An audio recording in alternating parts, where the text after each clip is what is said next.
Hello everyone. তো চলো আজকে আমরা কোঅর্ডিনেশন কম্পাউন্ডস নিয়ে আলোচনা করি।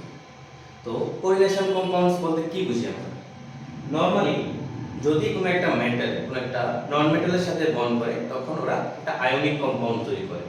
আর যদি একটা নন মেটাল আর একটা নন মেটালের সাথে বন্ড করে তখন ওরা একটা কোভ্যালেন্ট কম্পাউন্ড তৈরি করে। কিন্তু যখন একটা মেটালের সাথে অনেকগুলো অ্যানায়ন অথবা নিউট্রাল অ্যাটম তার লোন পেয়ার অথবা অ্যানায়নিক পার্ট দিয়ে মেটালের সাথে বন্ড করে তখন একটা কোঅর্ডিনেটেড কম্পাউন্ড তৈরি করে। ফর এক্সাম্পল,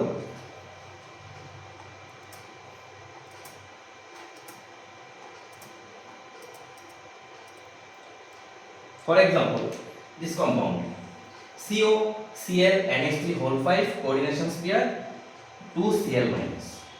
এখানে কি হয়েছে, এই যে কোঅর্ডিনেশন স্পিয়ারের ভিতরে আছে এটা নন আয়োনাইজেবল পার্ট, আর বাকি যে বাইরে 2Cl মাইনাস আছে ওটা হচ্ছে আয়োনাইজেবল পার্ট। এই এখানে যে ক্লোরিন এবং অ্যামোনিয়া আমাদের লিগ্যান্ড হিসেবে আছে, এরা নিজেদের যে পার্টিকুলার যে রিঅ্যাকশন ওগুলো শো করে না, কিন্তু Cl ওর নিজের যে আইডেন্টিফিকেশন টেস্ট ওটা দেখায়। চলো আমরা আবার একটু আগে ফিরে যাই। তো প্রথমত স্যার অ্যালফ্রেড ওয়ার্নার ইন 1893 একটা এক্সপেরিমেন্ট করেছেন কোবাল্ট ক্লোরাইড উইথ অ্যামোনিয়ার সাথে সিলভার নাইট্রেট। কি হয়েছে, উনি দেখতে পেয়েছেন যদি কোবাল্ট ক্লোরাইডের একটা পার্টিকুলার কনসেন্ট্রেশনের সাথে সিলভার নাইট্রেটকে ডিফারেন্ট মোলার কনসেন্ট্রেশনে রাখা হয় বা রিঅ্যাকশন করানো হয়, ওখান থেকে আমাদের ডিফারেন্ট টাইপস অফ সিলভার ক্লোরাইডের পিপিটি পাওয়া যায়। প্রথমত এই কম্পাউন্ডে COCl3.6 NH3, এখানে যখন সিলভার নাইট্রেট দেওয়া হয়েছিল, দেওয়া হওয়ার পর 3 মোলস অফ সিলভার ক্লোরাইডের পিপিটি তৈরি হয়েছে। নেক্সট যখন উনি সিলভার নাইট্রেটের কনসেন্ট্রেশনটা চেঞ্জ করেছেন with same molar concentration of cobalt chloride of ammonia, ওখানে কি হয়েছে 2 মোলস অফ সিলভার ক্লোরাইড তৈরি হয়েছে। ফার্দার আবার যখন কনসেন্ট্রেশন চেঞ্জ করেছেন 1 mole of concentration of HCl PPT পাওয়া গেছে। তো এখান থেকে কি হয়েছে, এখান থেকে উনি এটা বুঝতে পেরেছেন যে লাইক কোঅর্ডিনেশন কম্পাউন্ডস গুলোর মধ্যে টু টাইপস অফ ভ্যালেন্সি থাকে, one is primary valency and another is secondary valency. তো হোয়াট ইজ প্রাইমারি ভ্যালেন্সি? যদি আমি এই কম্পাউন্ডের মধ্যে দেখি যে কোঅর্ডিনেশন স্পিয়ারের বাইরে যে পার্টটা আছে যেটাকে আমরা বলি কাউন্টার আয়ন, ওটা এই পার্টকে যে পরিমাণ নাম্বার অফ আয়নস দিয়ে ডিভাইড করছে বা আলাদা করছে ওটাকে বলি আমরা primary valency. Like 2Cl minus তৈরি হয়েছে যার জন্য প্রাইমারি ভ্যালেন্সি হচ্ছে এখানে 2। বাকি কোঅর্ডিনেশন স্পিয়ারের মধ্যে number of ligands with attached of the central metal atom, অর্থাৎ কোবাল্টের সাথে যতগুলো লিগ্যান্ড ডাইরেক্টলি বন্ডেড আছে ওটাকে বলি আমরা সেকেন্ডারি ভ্যালেন্সি অর্থাৎ কোঅর্ডিনেশন নাম্বার অলসো। এখানে যে প্রাইমারি ভ্যালেন্সি আছে ওটা হচ্ছে আমাদের আয়োনাইজেবল, আর যেটা সেকেন্ডারি ভ্যালেন্সি ওটা হচ্ছে আমাদের নন আয়োনাইজেবল। অর্থাৎ সেকেন্ডারি ভ্যালেন্সির মধ্যে যে লিগ্যান্ডগুলো আছে ওগুলো যে পার্টিকুলার রিঅ্যাকশন থাকে ওগুলো ওরা শো করে না।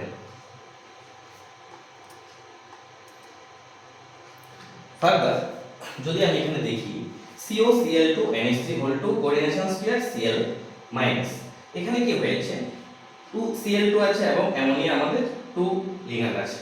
সেম এই কম্পাউন্ডের মধ্যে আমাদের দুটো ক্লোরিন আছে, দুটো অ্যামোনিয়া আছে, বাট যখন এটা ইন প্রেজেন্স অফ সানলাইট দেখা হয় গ্রিন কালার দেখায়, ওটা ভায়োলেট কালার দেখায়। প্রশ্ন হচ্ছে কেন? যদি আমি এই কম্পাউন্ডকে স্টিরিও আইসোমারে দেখি অর্থাৎ 3 ডাইমেনশনাল স্পেশাল অ্যারেঞ্জমেন্টে দেখি, এটা এই অ্যারেঞ্জমেন্ট আর এই কম্পাউন্ডের যে অ্যারেঞ্জমেন্ট ওটা ডিফারেন্ট, অর্থাৎ মলিকিউলস গুলো ডিফারেন্টলি বন্ডেড আছে তার সাথে কোবাল্টের সাথে। Due to different arrangement of molecules or anions around metal, these are isomers, structural isomers.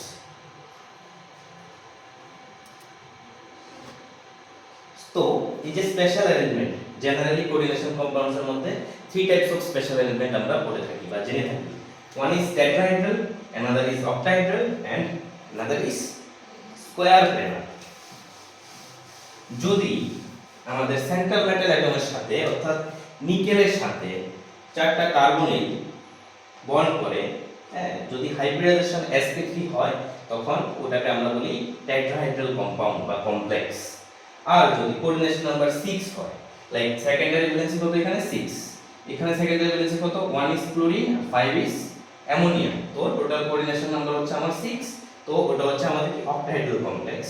And same COCl2 NH3 whole 4 coordination number অ্যামোনিয়ার 4 আর এখানে ক্লোরিনের 2, যার জন্য আমাদের হচ্ছে 6, অর্থাৎ এটাও আমাদের একটা অক্টাহাইড্রাল কমপ্লেক্স। আর যদি PTCl এর ক্ষেত্রে দেখি, ওটার হাইব্রিডাইজেশন আছে আমাদের DsP2 অর্থাৎ স্কয়ার প্ল্যানার কমপ্লেক্স। বাকিটা আমরা সামনে জানব।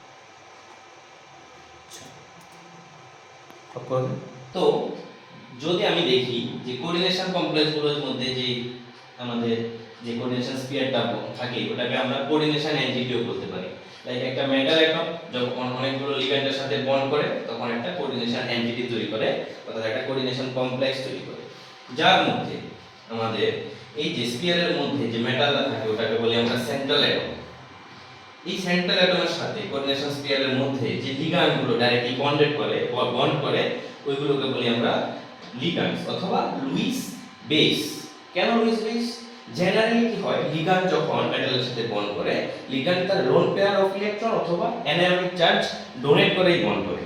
ওকে, but in some case ligand accept করতে পারে, যাদের আমরা পাই অ্যাসিড লিগ্যান্ড বলে থাকি। এটা আমরা পরে পড়ব। তো যেহেতু লিগ্যান্ড মেটালকে ইলেকট্রন ডোনেট করে, অর্থাৎ মেটাল কি করে, ইলেকট্রন অ্যাকসেপ্ট করে। ইলেকট্রন অ্যাকসেপ্ট করার জন্য মেটালকে আমরা বলতে পারি লুইস অ্যাসিড। আর বাকি কোঅর্ডিনেশন স্পিয়ারের এই যে স্পিয়ারের সামনে অথবা পিছে যে পার্টটা থাকে ওটাকে আমরা বলি counter ions. In general case যখন কোনো একটা সল্ট তৈরি হয়, একটা ক্যাটায়ন একটা অ্যানায়ন থাকে। যদি কোঅর্ডিনেশন স্পিয়ারের সামনে কোনো পার্ট থাকে ওটা হয় ক্যাটায়ন এবং ওই স্পিয়ারটা বিহেভ করে অ্যাজ এ অ্যানায়ন। যদি পরে কোনো পার্ট থাকে তখন কোঅর্ডিনেশন স্পিয়ারটা বিহেভ করে অ্যাজ এ ক্যাটায়ন, আর বাকি যে ফার্দার যে পার্টটা থাকে ওটা বিহেভ করে অ্যাজ এ অ্যানায়ন। তো যদি কোঅর্ডিনেশন নাম্বার 6 হয়, কোঅর্ডিনেশন নাম্বার 6 এর জন্য আমরা জানি কি কমপ্লেক্সটা কি হবে, অক্টাহাইড্রাল হবে। তো অক্টাহাইড্রাল হওয়ার জন্য যে স্পেশাল অ্যারেঞ্জমেন্ট থাকে ওটা হচ্ছে চারটা কোণারে চারটা লিগ্যান্ড থাকে, উপরে একটা নিচে একটা থাকে। আর বাকি যদি কোঅর্ডিনেশন নাম্বার 4 হয়, স্কয়ার প্ল্যানার কমপ্লেক্সের জন্য আমাদের অ্যারেঞ্জমেন্টটা থাকে চারটা কোণারে চারটা লিগ্যান্ড। স্পেশাল অ্যারেঞ্জমেন্ট যদি আমরা স্টিরিও আইসোমারের ক্ষেত্রে দেখি বা 3 ডাইমেনশনালি দেখি, তখন এই যে ডট ডট লাইন বা ডার্ক লাইনগুলো থাকে এগুলো হচ্ছে ফ্রন্ট এন্ড বিলো অ্যাবাভ দা প্লেন, আর এই যে নরমাল যে লাইন আছে ওটা হচ্ছে আমাদের ইন প্লেন। এটা হচ্ছে tetrahedral complex structure. This is square planar and this is trigonal bipyramidal, this is square pyramidal. These are also very special complex structure.